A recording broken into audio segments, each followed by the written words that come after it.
We have the Bitcoin future ETF is being trading now at in the New York stock market.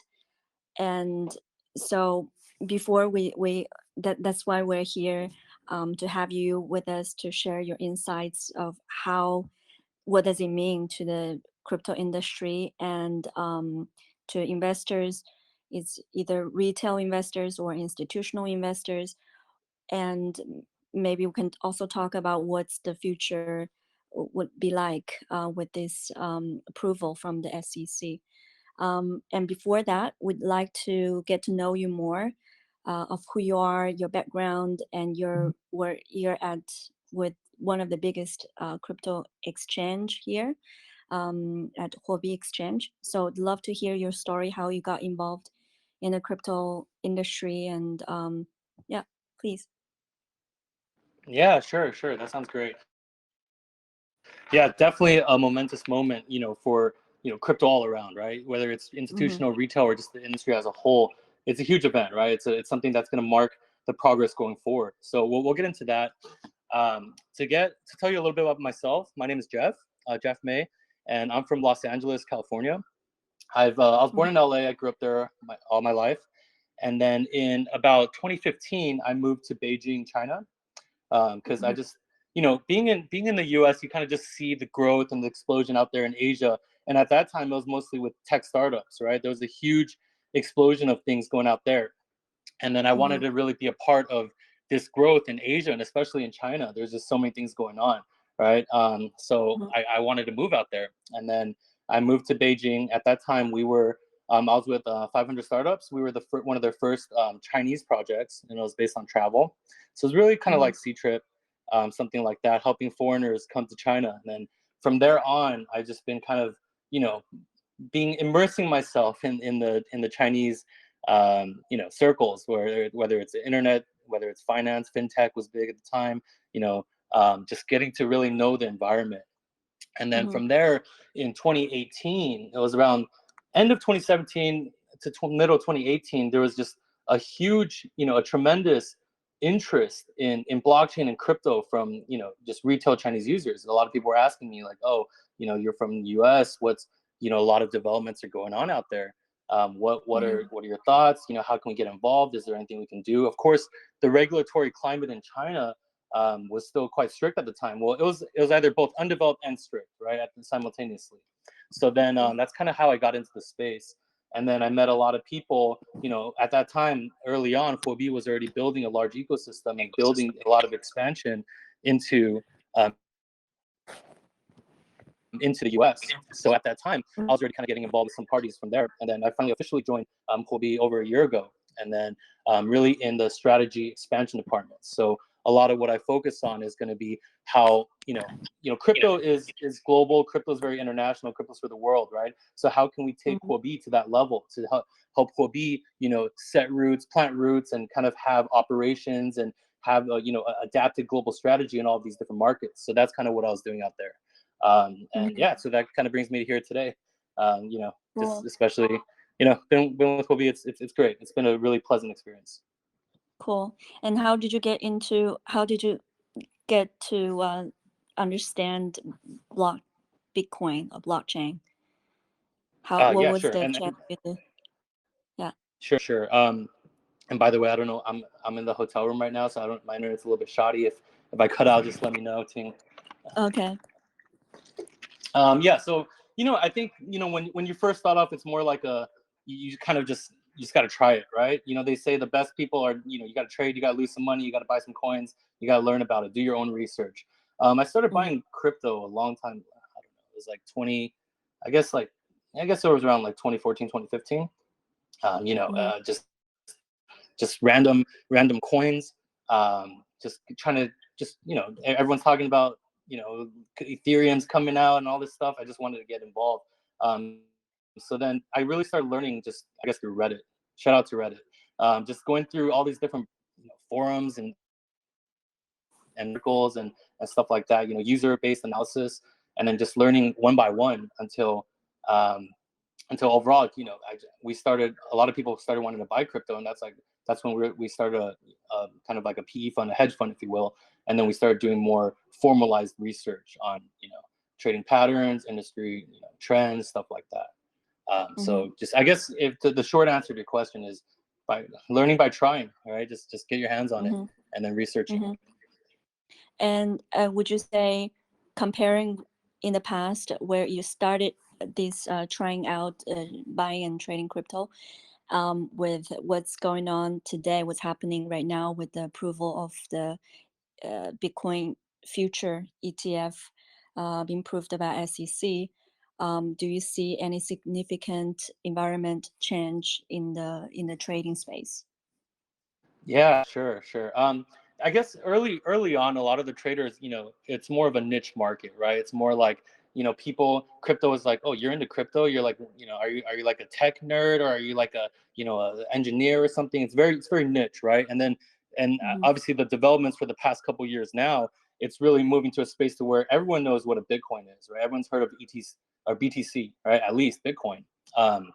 And then just so it's the mainstream adoption is already quite prevalent around the world.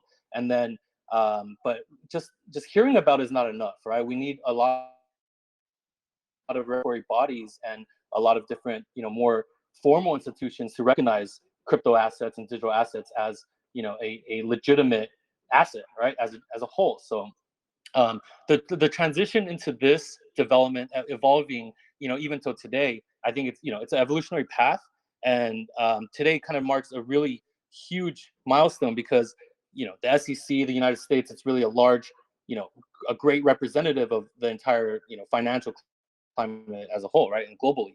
So by this approval, I think it's a huge step, a major step in the advancement of regulatory approaches towards crypto, and this will definitely further adoption of crypto assets. By having it legalized, by having it, have used, whether it's institutional users or retail users, see crypto being approved and being legitimized on mainstream medias, on by the SEC. That's going to allow a lot of people to come in and really trust these assets. So I think going forward, it's going to be a huge change. So but within regards to the ETF, right? The first ETF with direct exposure to Bitcoin was in the United States. It was a futures-based firm or Right. futures-based fund Canada. before. And I'm sorry. Was it in Canada? Oh, okay. Sorry. Yeah. So it was a Canada firm. Um, I was just talking about the applications. There's I been see. 20 a lot of different applications submitted by a lot of funds for the past 7 years since 2014, but this is one of the first ones to just be approved, right? So in general, I think this will just lead to a lot of more institutions coming in.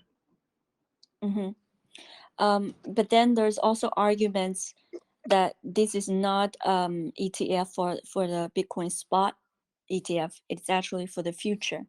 And what's the can you tell us what's the differences, and why are some of these people saying this actually is not a very significant thing for investors?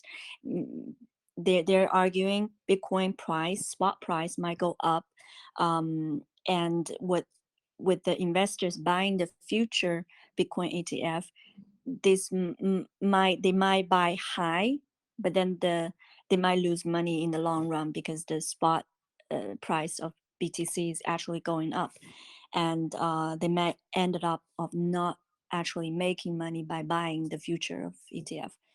And so what's your explanation for this kind of argument? If you do support, or if you have a different idea, could it'd be great to hear your thoughts on this. Sure. Yeah, so I mean, okay, there's a lot of angles to this, right? If you want to talk strictly about the price of the assets, yes, there's going to be a difference, right? But if let's talk about the definition of spot versus spot ETFs, spot markets versus futures markets.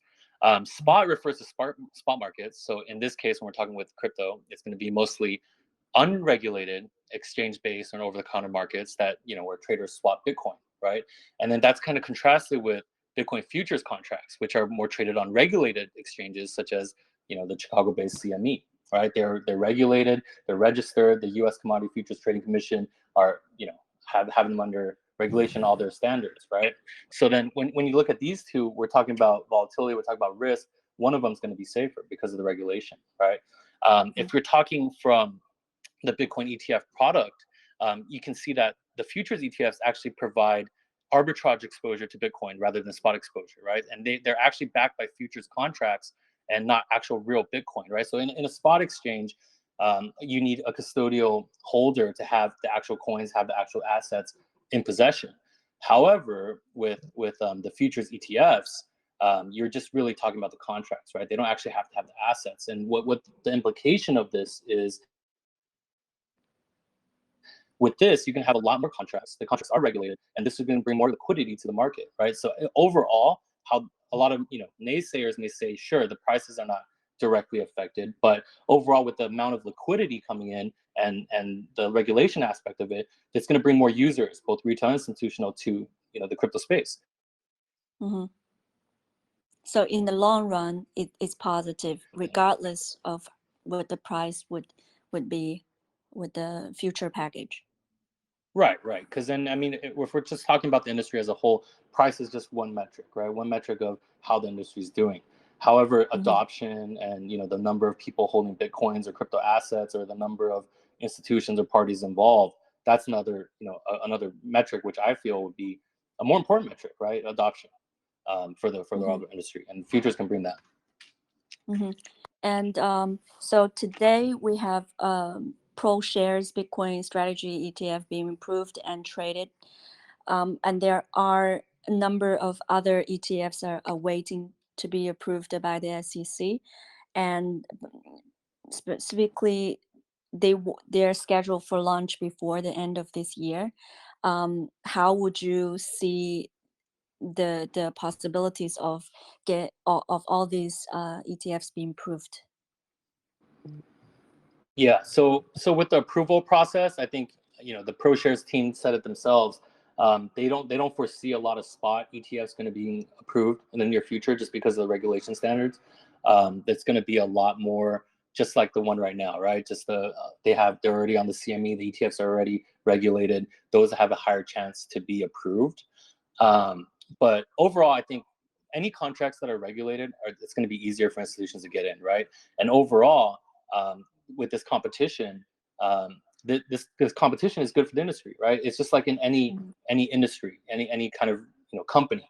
The more competition, there's going to be competition on trading fees, right? And then as more players or entrants come in the game, the trading fees is going to be lower. It's going to be overall better for users and investors, more users. That's I think overall it's going to be good. So I think I foresee that this trend will allow a lot more, to come in both Americas, Europe, or Asia. Hmm. Even in Asia. Yeah, yeah. So I think with Asia it's a little bit different, right? Hmm. In the U.S. and Europe, there's already a lot of markets with it regulated. In Asia, a lot of the trading, it's more fragmented, right? There's just so many different countries throughout Asia. They all have different policies. I mean, as we see right now, it's because of the fragmentation. I wouldn't see a very direct, very strong correlative trend, but I foresee that the pattern is going to be there. I think overall, it's still going to lead to more, institutional adoption of these ETF features. Hmm. And do you see any possibilities for the spot ETF to be approved in the near future? I think it's always a possibility, right? I think as it's not even just with ETFs, it's just crypto in general. They're always just researching, evaluating, analyzing what can go on. It's really hard to say. I think, but with the start of the futures ETFs, it can give us data that it can give regulators a lot of data of how they perform, what is the actual risk, what's actually going on, how are users adapting to this, and with that, it will definitely help, right? Help the development of adopting the spot ETFs. But I think for now, it's just hard to say. Hmm. And so, what does this mean for retail investors specifically? I mean, for retails, the only way that I see is for them to trade or buying on centralized or decentralized exchanges. And so, with this approval of the future ETF or Bitcoin, how would you see this will in fact impact the real retail investors, and what's the so that's one question, and probably next I would like to hear your thoughts on the strategy for exchanges like Huobi. How are you going to adapt yourself in a new environment? Sure, sure. Okay. So for retail investors, earlier we mentioned how this development is good for the market as a whole, right? So a lot of retail investors in general regarding crypto have a little bit of cold feet, right? They don't want to invest because the potential risks. There's a lot of good and bad projects out there. They hear a lot of stories, right? By making it more legitimized overall, as we mentioned earlier, it's going to be good, right? But for ETFs directly, I would say it's just another avenue, right? Even just if we just talk about traditional finance right now, there's a couple different ways a retail user can get into stocks, right? There's like basic apps to use, just like PayPal, Robinhood, this type of stuff, or there's more complicated financial investment tools. I think one comparison we can say is with, like, for example, mutual funds and ETFs, right? Mutual funds have a lot of barriers to entry for the average investor, right? Whether it be investment size, whether it be kind of the education involved or the access, but but ETFs are just a lot easier, right? By being listed on just an exchange, that a user can have a lot less capital to be involved, to buy ETFs or coins, right? And that Mm-hmm. can have them let them indirectly, possess crypto, or see the benefits of investment gains from cryptocurrencies, especially with this, right? It's on NYSE Acro. It can be better than buying Bitcoin direct because users don't have to worry about custody. They don't have to worry about being hacked or protecting their private keys. The New York Stock Exchange is the biggest exchange in the world for ETFs, right? They're more liquid. You can have daily redemptions. And yeah, so I think overall for retail investors, they should focus on this, right? It's much better and much easier for them to be involved. Mm-hmm. And what about the next step for Huobi Global? Yeah, so Huobi right now in we're focusing a lot, you know, through the news, through our movements or developments on how to strengthen our presence in all these countries, especially climate. I mean, you've seen what's going on with our competitors. A lot of our competitors are being banned or kicked out or having issues, right, with their operations in various countries and regions, right? So what we want to do is, one is we're really focusing on obtaining all the proper licenses, working very closely with governments and underlying institutions that are available to have this legal presence to operate according to each country's standards. And this is actually just a very, very good way for us to segue. So with Huobi Group, it's very large.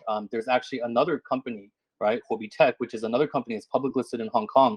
And with this company, we have our asset management services. We have a lot of different more services which are more closely related to traditional finance, right? So I can foresee that if this does perform well, if this is a product that a lot of users are going to be interested in or focusing their attention on, that they will also be exploring this product line. But it's hard to say for now, but definitely we're going to be watching all this. Mm-hmm. And some also argue that with the regulations in some regions in the world, and this kind of regulation has impact a lot of centralized exchanges. They're being forced to say no to some of the users from certain regions. Some would say this is actually an opportunity for decentralized exchanges. What's your take on this? Yeah, sure. I mean, if you want to just look at the product itself, right? Of course, with the least criteria for a user to become a user, it's going to obviously be get users quicker, easier, and faster, right? But for us, Huobi is still going to focus on doing things the way, right? Following what regulators want. And of course, they're not regulating a lot on, for example, some wallets and DEX products. But for us, our primary objective is still to focus on the core of the company, and that's to develop in these different areas, in a compliant and regulatory and legal way. And overall in the crypto industry as a whole, you mentioned these other products. Oh, as a whole, it's still in the early stage, right? And especially in the early stages, we'll just talk about a new user or kind of a beginner or a novice in the crypto space, they're not going to be linking a MetaMask to a DEX or using the liquidity mining products or something like that. They're really still going to be focusing on the initial, right? Just buying coins, buying cryptos. So for us, we're going to be really focusing on this. How do we just adhere to this user need in the early stage, right? And that's going to be less about fighting off competitors, but more about acquiring investors that want cryptos, that want to be in crypto for the first time. That's what we're going to be focusing on. So you mentioned a lot of you're going to focus on some products that is based on the user's preferences, and with this ETF being approved, do you see does your clients, let's say specifically the institutional clients, do they know what exactly they want for the crypto space, or do you guys have to kind of suggest of what kind of products that it's fitting more suitable for their demand or their preferences?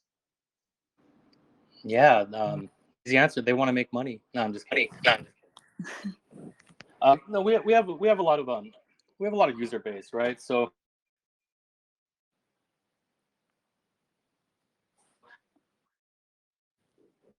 it has been a company there for 8 years now, right? And if you just kind of even look at our trading various books we offer, a lot we have a full range, right? From easy to use products to very advanced trading analytics, to for the more advanced trader.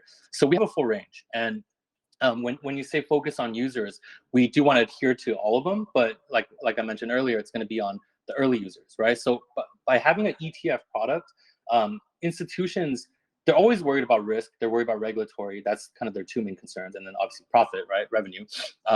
Institutional products, ETFs, I think, are going to be more safe, and institutions are going to flock to mainstream products because they want to avoid this volatility and they want to avoid this high risk, right? So that the ETF product is ideal for us to focus on that way. Mm-hmm.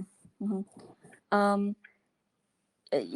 I saw a post in the past where I think there's the CEO of this investment fund in the US, and he himself is not very he doesn't think that Bitcoin is useful, but then he says but his clients want them. So what's the understanding, how much do investors, like institutional investors, actually understand crypto in your opinion? Well, yeah. So if you asked me this question a couple years ago, I would say they don't understand it, right? They see it as very volatile. There's huge market fluctuations. It's almost, even before early days, right? Warren Buffett said he never owned a crypto, right? Elon Musk said he never owns crypto, and then look at them now, right? I mean, I'll say for Elon Musk, he's a high advocate in crypto, right? So a lot of traditional funds, they didn't want to delve too much in the crypto industry, right? They just think it's really a high risk asset, and that they might not allocate too much of the portfolio to that. But if you kind of see the transition of trends now, a lot of funds are building crypto teams, right? If you even just go on LinkedIn or any job recruiting website, you can see a lot of these traditional institutions are hiring, they're interested, right? They want to build this, and that's the first step, right? Building a team to research and understand more. Second is, how do we get to this step, right? It's because they see that there is actual value. They see that there is actual mainstream adoption, right? So that's kind of what led to this today. For example, Amber Group just raised $100 million, right? Or their valuation is Mm-hmm. at 1 billion, right? This is huge, right? They see this, and then with ETF and other products, they could just worry more about the benefits without worrying, without too much about user safety, about the actual technical infrastructure aspects to protect asset security, stuff like that. That's why it's overall a step in a good direction. Mm-hmm. And how do you see that we are in the crypto space? In the past, that there's a narrative about Bitcoin is being the money laundry kind of product, or the way for people to money laundry, or it's bad, or it was a scam, whatever. In the past, it was kind of this narrative. Um, for now, do you see that the narrative has been changed in a different direction? And what if there's still a stigma in the crypto, in the Bitcoin space, and how do you see that we're going to overcome this kind of negative PR narrative of crypto? Sure, sure. Yeah, so if we're just going to talk about the roots of crypto, how it started, right? Crypto was first used, or primarily used, right, on the quote unquote Silk Road for illegal activities that you wouldn't want to do with money, right? And then if you just look at early posts of cryptocurrencies or digital assets, you see a guy, you see like a hacker, right, and wearing a hood, right? It's all dark. This is kind of the stigma that Hmm. crypto used to have, right? That's what everyone remembers it as, right? Oh, this is for hackers, it's for, I don't know, computer geniuses, evil mad scientists. But as the years have gone by, and you see people like Twitter, right, Facebook, stuff like this, they're working with crypto. It's kind of being brought into a better light, right? It's not just this currency used for illegal transactions, but it's actually more of, Bitcoin is gold. It's mainly a store of value. It has something that can be used as capital or foundational value to provide a backing, right? A value backing to anything. It's a vehicle, right? A vehicle can be evil, it can be not evil, but I think as we're transitioning and as public mainstream society is seeing this, I think crypto is getting, or Bitcoin cryptos in general are getting put in a better light. So I think as we continue, especially with laws like this, people, society, they recognize household names, they recognize things of positive manner that they trust. And then when you have these things, just like we mentioned, Twitter and Facebook, and the SEC recognizing it, I think people are going to start to think of it more as something real, something positive, something that is part of finance. I think we're already gearing towards that direction. Hmm. And what's your what do you see that the traditional investment versus crypto investment? Do you see that crypto investment is more of an exciting product these days for institutional investors, or what's the balance here with the institution Yeah, investors? sure, sure. I mean, with retail investors, it's definitely exciting, right? It's new, it's Hmm. fresh, right? But I think with institutions, it's going to be a range, right? I mean, if we worked at funds before, it's all numbers, right? It's numbers based, right? It's how does it fit into your portfolio? How does it fit into your risk profile? With revenue and stuff like that. So I think institutions are looking at it. I think they're definitely not gonna, they're gonna allocate a not a significant portion of their portfolio, but they're starting to dabble, right? They're starting to flirt with it and include it in these portfolios. I think it's just like with everything else we've been saying. The theme of crypto being more safe, right? Crypto being more real, more utilized, right? The more adoption, the more real it is. So I think institutions do feel that way. Exciting wise, I think they're curious, right? I've talked to a lot of people in the space. They're curious. They're not sure. Just like you mentioned, you asked earlier, do they really know what Bitcoin is? Not really. They kind of see the news. They kind of see what it's being used for, but what is it really? How would it proceed? I think in a lot of institutions, if you're going to talk in a corporate manner, if you have to give a statement that represents your company, they're not going to be so straightforward. But I think overall, the sentiment is there. They're leaning towards Hmm. using it. I think we can see that. Okay, so you're saying we're still at the early stage. Definitely, definitely. I think it's just getting started, right? I think Okay. right now it's very, very early. What? Okay, we're getting there. We're just getting started. Yeah, I mean, I'm Great. bullish. Like me personally, I'm very bullish. That's why I work in a Yeah, crypto company. yeah. Me too. I start work. I started working in the space in 2017, and then I just never look back, because for me, if I look at what's going on with the money printing in all central banks, Mhm. I think for me, Bitcoin is something that is going to store value, and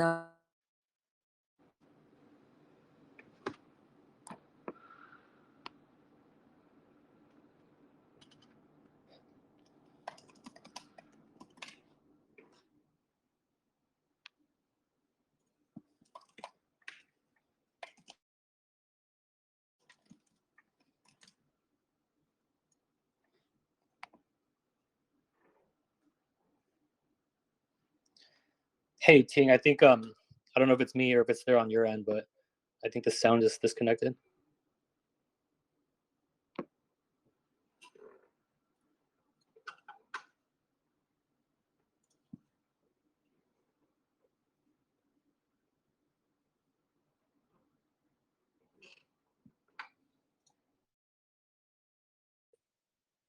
Hello?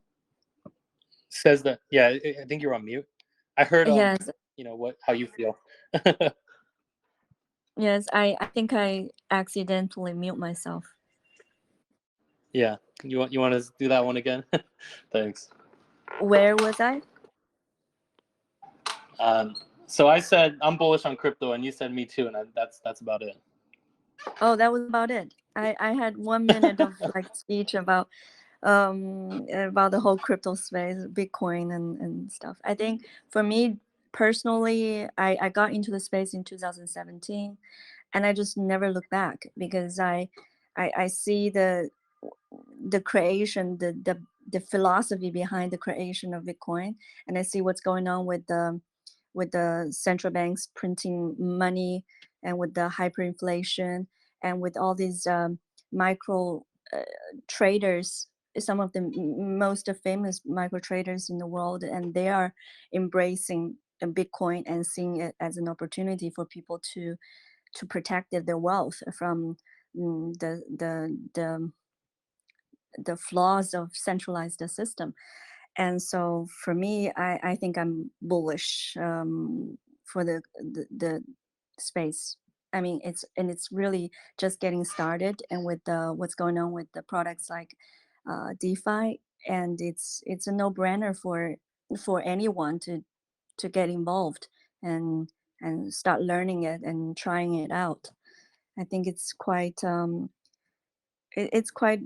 an exciting space and quite exciting time here. Yeah, wonderful. I think we are closing pretty soon, but would like to take some questions from our audience. Um, and if any of our audience here have questions for Jeff, please just raise your hand and we'll bring you on stage and you can have a direct chat with Jeff here. Do you speak Chinese as well? Yeah, I do, Oh, cool. but not as Not I guess fluent fluent. as my English. I see.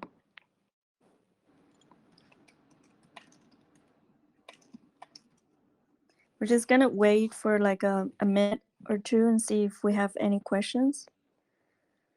Sure. 有问题的话也可以举手发言。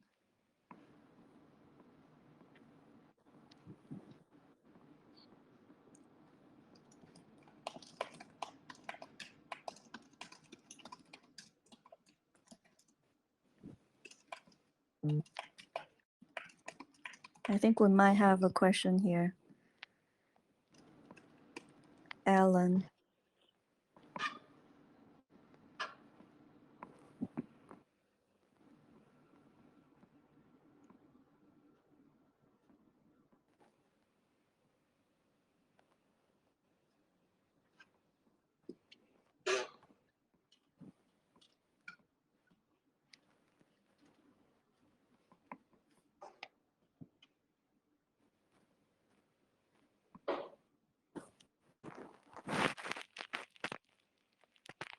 So are you based outside of Beijing now? Yeah, so I mean we're decentralized, so I was visiting different sites, but yeah, I'm outside of Beijing right now. Any chances of visiting other places and attending some events Yeah, in Europe or anywhere? definitely. You'll see me start to pop around. As you know, Cool. a lot of COVID restrictions, we were locked down previously, but a lot of countries are getting more favorable with entry and exit, so we'll be trying to attend more. Mm-hmm. There's gonna be some events in Europe here in Lisbon. Will you guys also attend? Yeah, we'll take a look, but we have a couple events scheduled out there. Have to run it Mm-hmm. back with my events people, but yeah, we're gonna be out there. Mm-hmm. Cool. I think we have one question here from the audience. Sure. Do you have any advice for retail investors, like individual investors? Sure. I think there's a lot of advice online, right? It's just the more generic stuff. But I think I really feel with just do your research and invest based on value.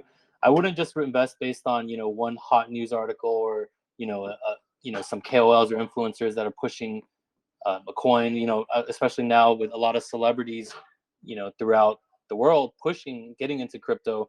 It's very it's a more, I guess, muddied space, right? It's hard for a lot of new users to come in and filter and differentiate between a malicious project versus a project with great technology versus a project that's going to change the entire tech ecosystem or innovation and technology. This type of stuff is hard to differentiate. So I would say that for new investors, it's really about doing research and not researching if a token's going to pump or if a token's going to be worth 10x or if you're going to make a Lambo tonight. I would just just focus on the value of what kind of value prop that they're going to bring to this ecosystem, kind of what value prop they're going to bring to society as a whole. And then, do you like the product, right? Is this something that you would use as something that, if you're a more professional space, something that institution or something that people in finance might need, right? So you should really understand, the actual details of something before investing, and that goes with any investment, not just crypto, even with stocks, or even if you're going to buy a house, right? You should do some research. And then for investors, if you're just allocating some of your portfolio to to some fun, to some excitement, just like we mentioned earlier, understand your demand, understand your risk level, and what fits you. They say if you're trading and you can't sleep at night, then you're spending too much. Trade at a level that's comfortable with you. For us, anyone in the crypto space, I'm sure we deal with projects, we deal with a lot of functions, whether it be derivative products or liquidity mining or even just spot trading. We like to toy around, right? And I urge everyone, you should be trying out all these products, right, and learning along the way, right? Because that's what the future of finance entails, and you can be a part of that growth right now, but just do your research. Mm-hmm. Cool. I think we have another one here. Ernest, can you hear us and can you talk? Are you unmute? I don't know how to give him the access to talk.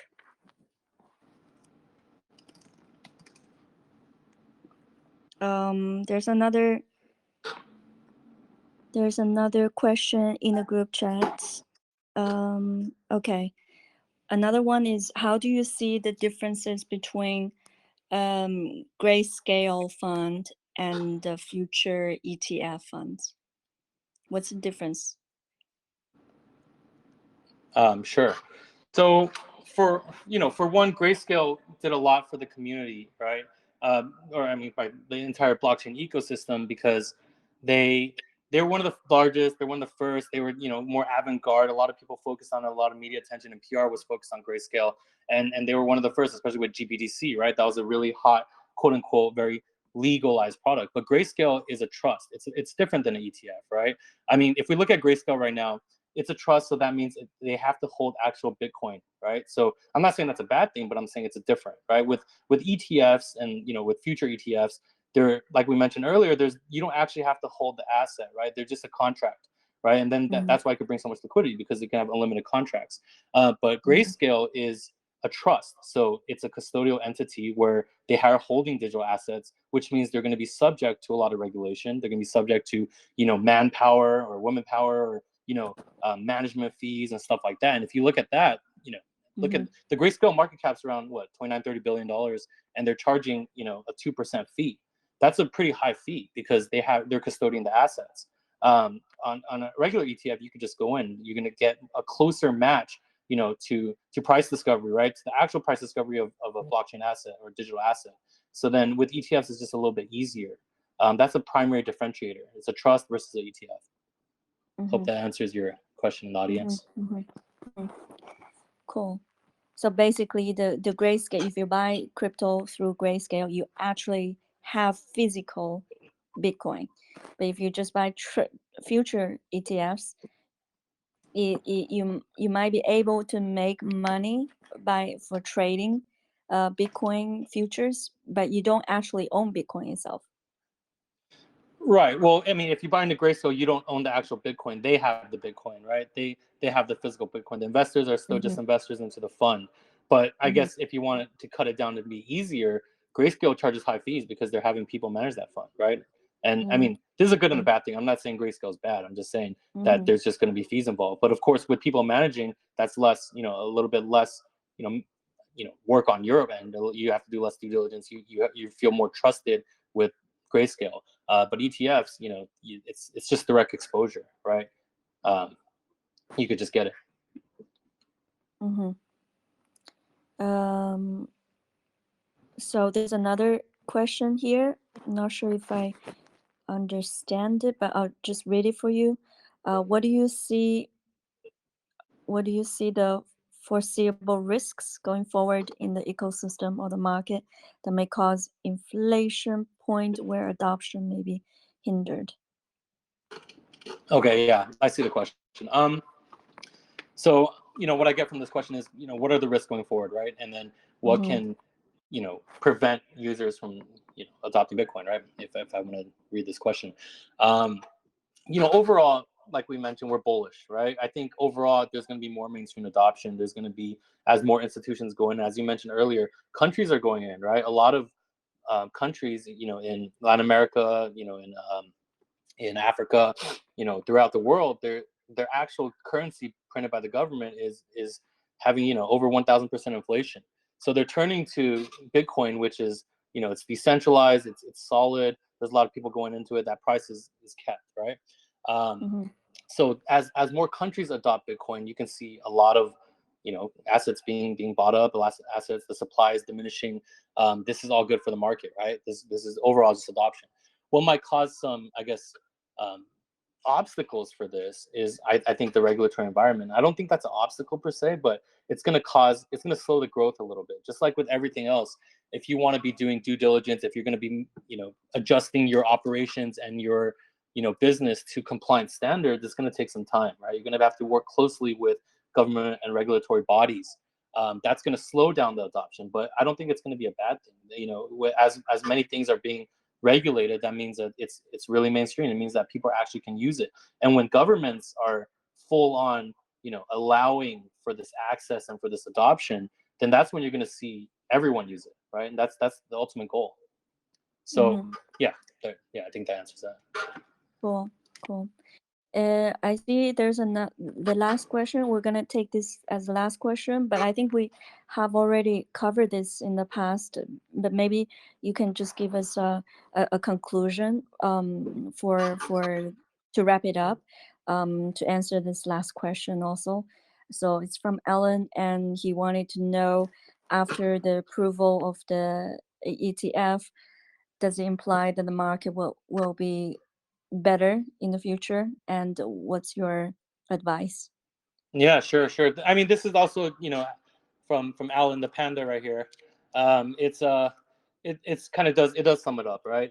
Overall, Mm-hmm. we talked about this approval of a future ETF, right, and on New York Stock Exchange, right, and then Mm-hmm. overall, we talked about what the impact is today, and overall, it's good, right? The market will develop.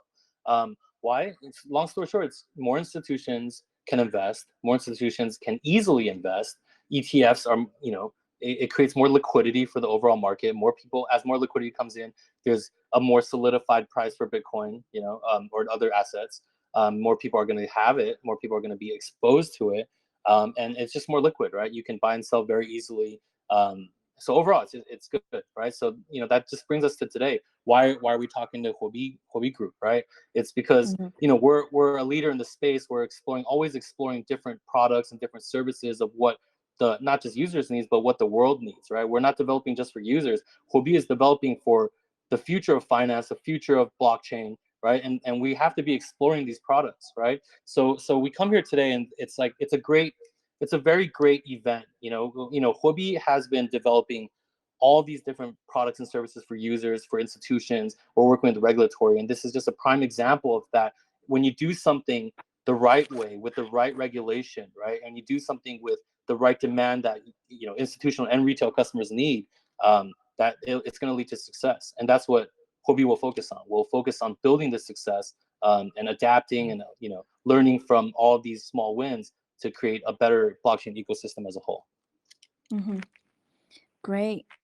And we'll be very excited to see the future products coming out from Hobby, and looking forward to seeing this industry to keep growing as we anticipating here. And Great, thank Jeff, you. thank you so much for your time. And if you can just share us your Twitter handle, or what's the best way to keep in touch with you, to follow the development of Hobby, and that'd be great. Yeah, sure. I'll throw it right in the chat. Okay. Thank you so Well, much. thank you so much. We'll follow up on the recording of this event, and we'll let you guys know where you can listen to the recording of this session. All right, great. All right. And let us know if you need Thank anything you. from our end. Thank you. Cool. Thank you. Thanks. All right. Have a good one. Bye. Have a great one. Bye.